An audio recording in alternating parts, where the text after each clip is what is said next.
Hey guys, Father Paul Heric here at St. Thomas More Student Center here at WSU on B Street.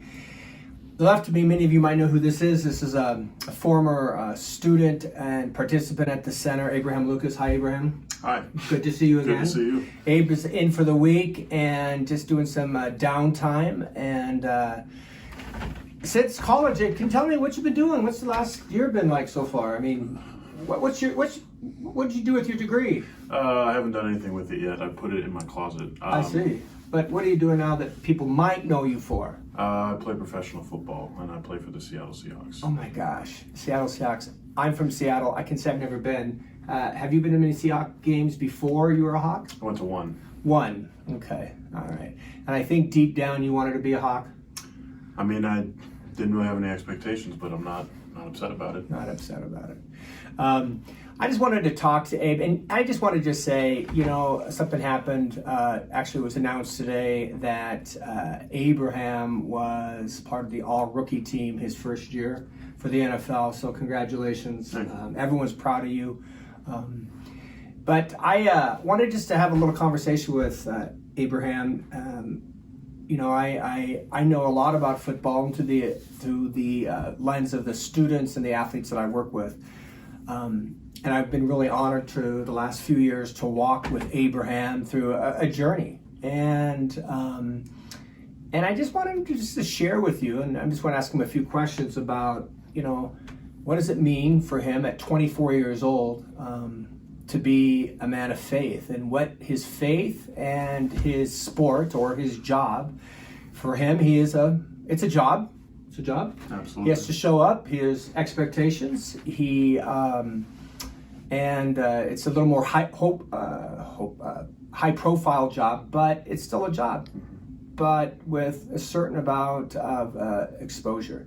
So, why don't you just share a little bit about yourself and maybe the journey to get to become an NFL player and what that's been like, and maybe just to give a recap of, you know, how you're here today. You're one of the rookie guys of the year for the NFL, and if you thought a year ago in some of our conversations, I don't think you thought that would be the case. Yeah, well, I was basically born Catholic. I was baptized a month after I was, or 16 days after I was born on November 1st, All Saints Day. Yeah, grew up Catholic school, Catholic high school. College was my first public university or public school setting. I've always loved my faith, you know, really since the big step when I knew I was going to be on my own, kind of in the faith and starting to formulate who I was when I got confirmed. When I was 16, my parents came to me and they said, you know, if you don't want to get confirmed, you don't have to, because, you know, if you're going to do it, you need to take it serious. Uh-huh. And I said, okay, I'm going to take it serious because I believe in it and I like to do it. And, you know, when I got here, I was strong in the faith, but there was also a lot of temptation, college life, college culture, and, you know, and as a young man, very easy to fall into it, you know, when the party scene, the scene with other women, you name it. Like, if it was fun, I probably did it. I was pretty safe. I wasn't stupid. I never did drugs or, you know, or anything like that. I always had good planning and stuff like that. But, I mean, I did dabble. I did indulge, and, you know, it was fine for a little bit, but after a while it became very unfulfilling to me. And so, you know, I was still going to church every Sunday, still going to confession every week, but a lot of what I started to notice about myself that I guess I really didn't notice until it was told to me, but I was way too hard on myself, and it actually kind of drove me into a deeper hole. So I despaired a lot. I dealt with a lot of anxiety, a lot of fears, and I was just trying to be so perfect, and like, I take my faith very seriously.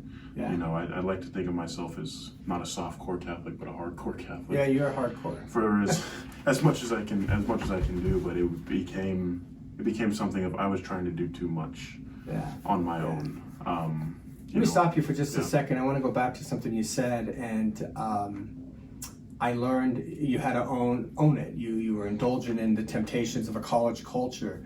Let me ask you this. At what point did you say, I gotta just take this more seriously? Was there a turning point somewhere along the way you're like, I have to reevaluate where I'm at in my faith? You know, I was I think God allowed me to be brought to a lower point. You know, I don't think there's one time in your life where you really hit rock bottom. I think that, you know, that can happen a couple times. It happened to me a couple times.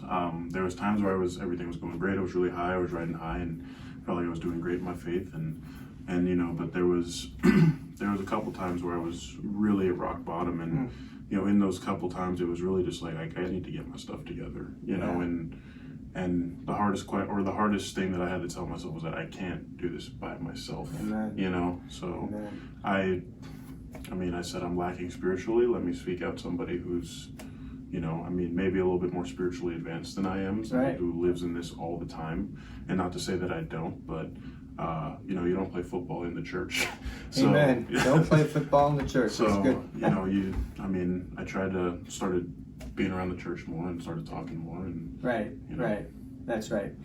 So, and you mentioned also, and I think what I want to realize is that we think about athletes about being this invincible and they're big and they're strong and they're physically big and strong, but you know what's common to all of us is that we have needs and we have struggles. And in the world of young people that I work with, of course, the number one issue out there right now is anxiety. And you mentioned that.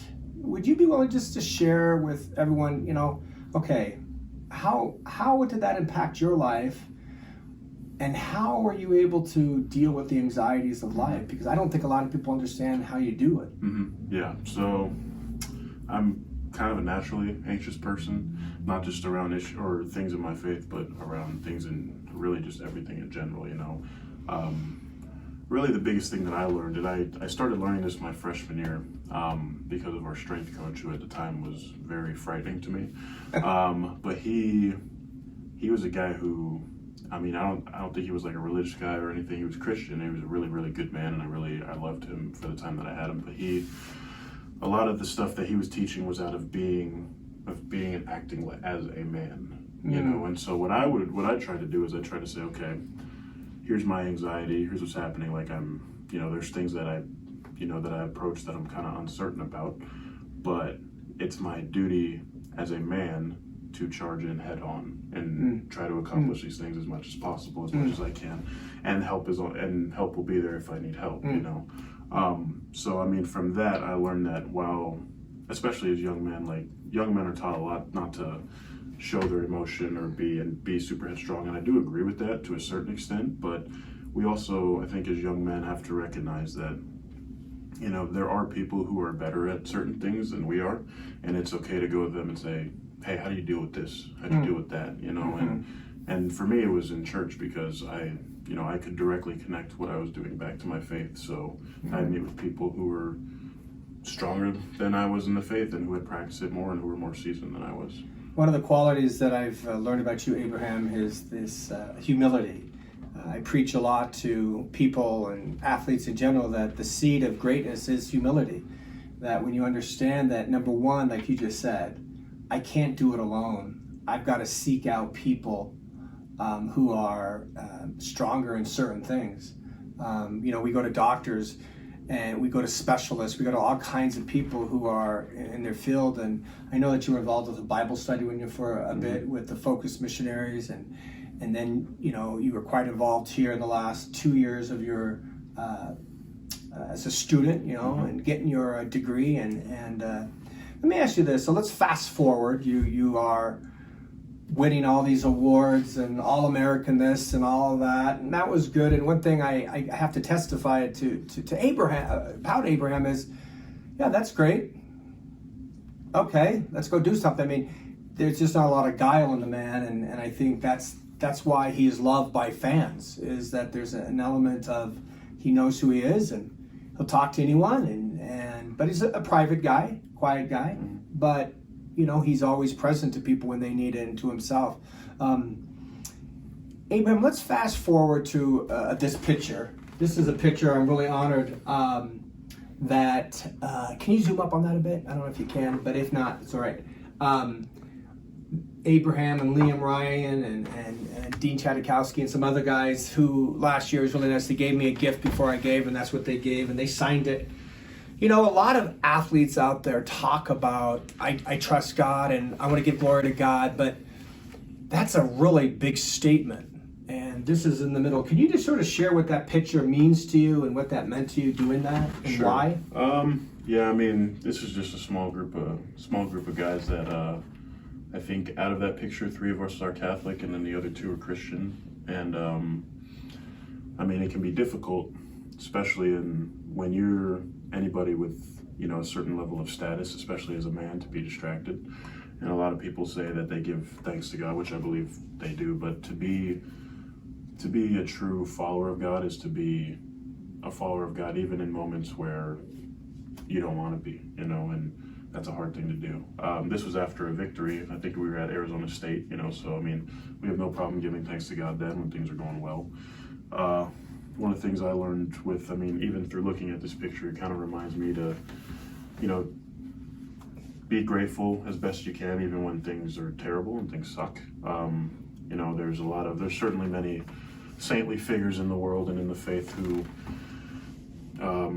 dealt with addictions and struggles their entire lives and never kicked them, but they always gave thanks to God and they became saints, you know, even when they battled their inner demons their entire life, you know. And so to me, like, when I see that, I say, or I see this picture, I say, you know, like, that's how it needs to be all the time, you know, because I mean, that's after a win, but what about after a loss, you know, and not just on the field, but off the field as well in regular everyday life. That's right. And I think why you're such an inspiration to me in particular, and you know, I was your pastor for a number of years, and is that your faith was center. Here's a young man that he never missed church. Even he was here. There's a testimony I want to give about you, that you were flying home from a game, and you got in like at what time? Like by the time you got probably to bed, it was pushing 3 o'clock. Mm-hmm.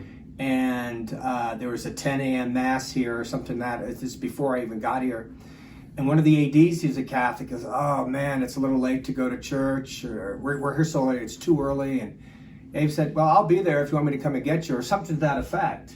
It's like, it just didn't matter. There's just nothing. And I think the point he made is that even in the midst of the struggle, don't give up, you know. And I think that's a testimony to you, is that you just didn't give up. So last year, he finished his season. Were you All-American? Yeah, by a couple outlets, yeah. Okay, a couple outlets, draft, all that stuff. Where will you be drafted and stuff like that? And I think it's important for people to realize, and one of the biggest things is the journey of a human person to succeed, and sometimes the internal struggles. Would you share maybe some of the everything going up to the combine and then ultimately draft day, which was cool because it was here? What was that like for you? What was the pressure and identity issues, and what do I want to do? And yeah, I had a lot of anxieties, fears, and uncertainties going into that. You know, I mean, for the longest time, I mean, when I was a kid, it was my dream to play for the Seahawks in the NFL. And while I didn't know it was going to be the Seahawks, the NFL was knocking on the door, and it was there. And really, my entire last year of football, throughout the entire season, I was pretty much a hot mess.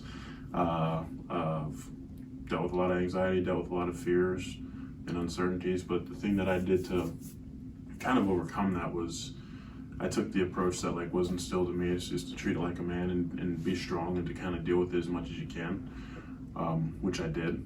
And I attacked it relentlessly, and I got through it, and I'm really glad I did that, and I handled it. But it also was an opportunity for me to deepen my faith even more into just trusting God, because it was for months at a time where I didn't know what was going on. I didn't know why I was feeling the way I did.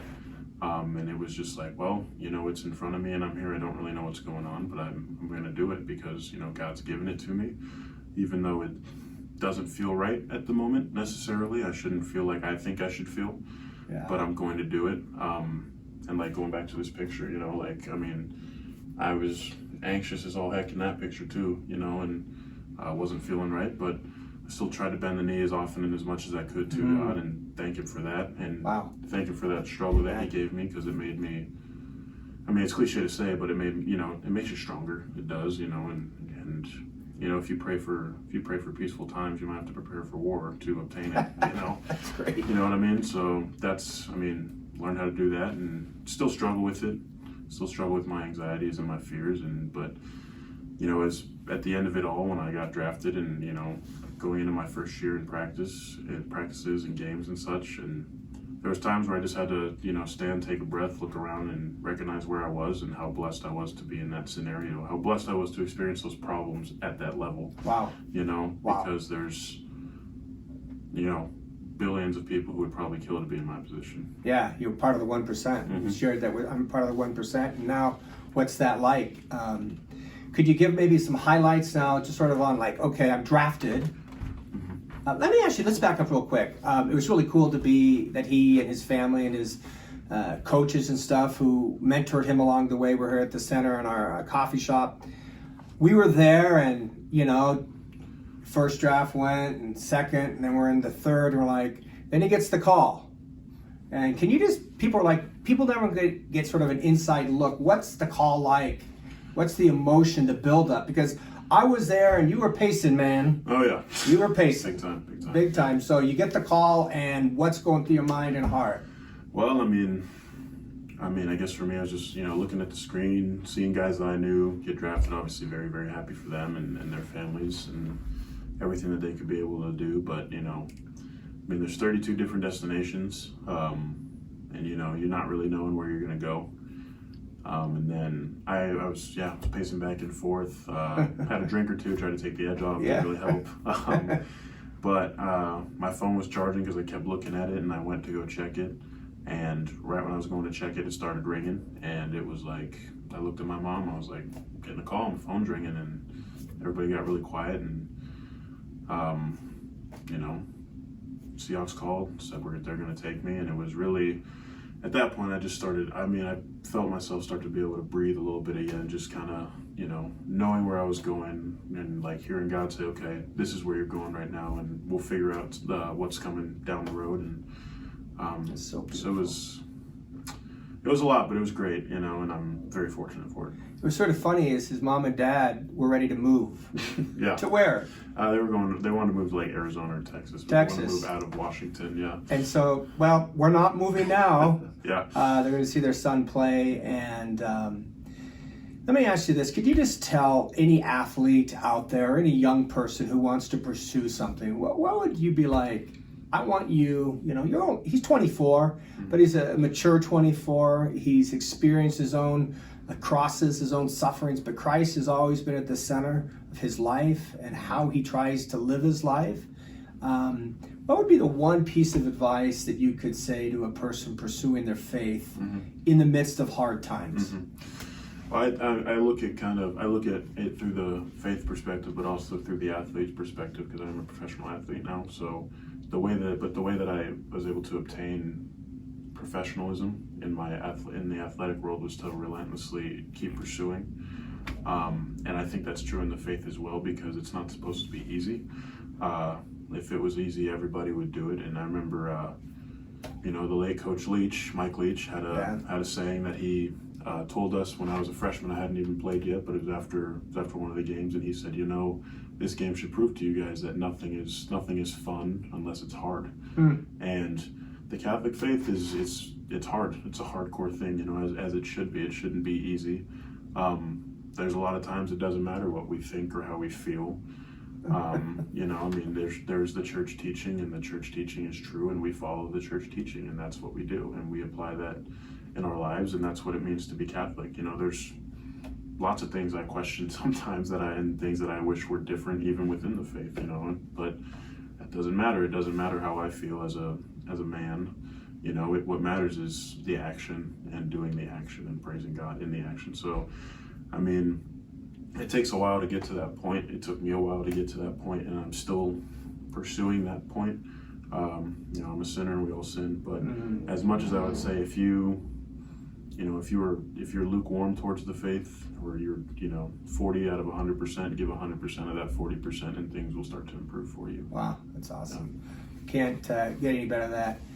Guys, I just want you to know he's one of many great young men and women out there who really are pursuing their faith here at the center, but on a national level. I think what he said is if you have 40%, it says in Scripture, if you have the faith of a mustard seed, you can move mountains. So if you have 10%, give them and see what the Lord takes.